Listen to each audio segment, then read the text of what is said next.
Ay, makinig kayo ha. Ito na ang alamat ng kalbo. Noong pangatlong panahon, hindi na siya masyadong luma eh. May una, may pangalawa, so pangatlo na siya. Pangatlong panahon. Sa bundok, Kodnub. Kodnub? Bundok? Hindi, bundok Kodnub. Naninirahan ang mga lahi ng Wagdu. Sila ay matatapang na mga nilalang. Duwag yun, Ano ba? Singit ka ng singit eh. Sige naman, tuwala ko yung Wagdu tapos matapang. Ayan oo, yun na nasa libro ko, marunong ka pa eh. Lahi ng Wagdu.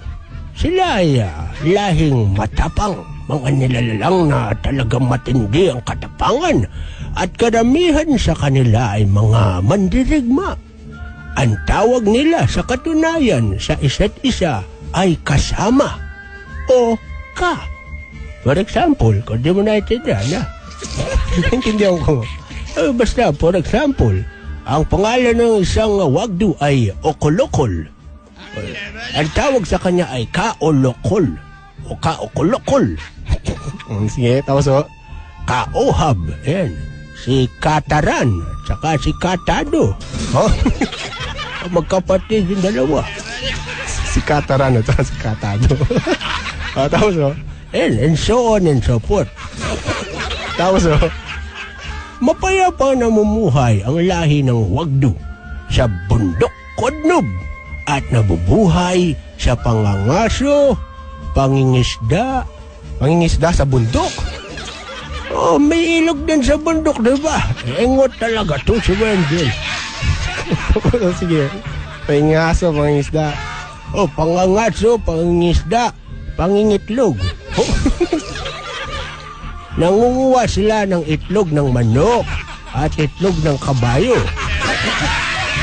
Tapos masayahin ang lahi ng Wagdu dahil sa tuwing nagtitipon, nagkakantahan sila at nagsasayawan na para bang walang problema sa mundo. Subalit isang araw, isang grupo o isang matitinding grupo ng tao na lumusob sa kanila. Ito ay grupo ng mga barbaro na kung tawagin ay Ogag. Tapos Ang Ogag ay isang tribo ng mga taong walang magawa kundi manakop, manggulo at mangbadtrip. sige. Hindi nasa ng mga Wagdu ang pag-atake ng mga Ogag, kaya't marami ang nasawi sa engkwentro, kasama na ang lahat ng pinakamatatapang nilang mandirigma. Isang Wagdu na nagngangalang Libo ang humarap sa mga Ogag kahit ang gamit lang nito ay kutsilyo na kasilaki ng bread knife. Good night. Tapos Hindi ito umatras. Napas lang niya ang lahat ng mga Ogag maliban sa isa, ang pinuno ng mga Ogag, si Maggu. Tapos Naglaban sila hanggang sa mabitawan nila ang mga armas at magpambuno. Nang mapagod na sa suntukan, nagsabunutan na lang ang dalawa hanggang sa mabunot lahat ng buhok sa kanilang mga ulo. Tapos Nagwagi si Libo sa tunggalian at nagbunyi ang tribo ng Wagdu. Yan ha, nagsigawan sila. Kalibo! Kalibo! Subalit panandalian lamang dahil si Libo ay binawian din ng buhay sa dami ng tinamong sugat.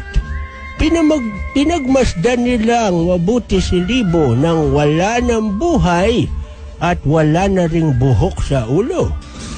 Nagsigawan ng mga Wagdu ng mabuhay si Kalibo! Kalibo! Kalibo! Simula noon, bilang pagpupugay sa kabayanihan nito, tinawag ang sinumang walang buhok na Kalibo. At nang maglaon ang tawag sa taong ganito ay kalbo.